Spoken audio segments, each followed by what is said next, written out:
Jetzt. Hallo ihr Lieben, herzlich willkommen aus der wunderschönen Wilhelm Busch Mühle in Ebergötzen. Das Wort übergebe ich jetzt sehr gerne an Frau Tillmann, Marianne Tillmann. Ja, ich grüße Sie auch hier vor dem Getriebe der Wilhelm Busch Mühle.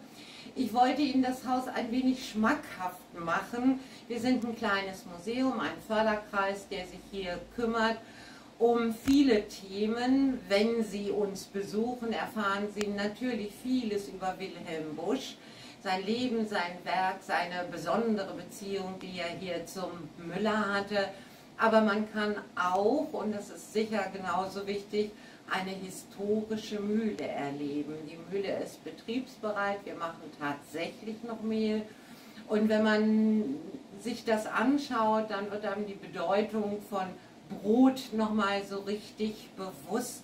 Die Leute haben ihr Korn zu den Mühlen gebracht, um die Familien zu versorgen.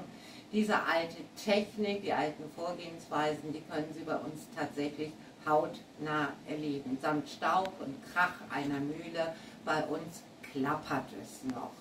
Wenn Sie dann noch Lust haben, können Sie den Mühlengarten besuchen, ein richtiger Küchengarten mit Kräutern, Gemüse, Obst, alles was die Hausfrau so vor der Haustür hatte.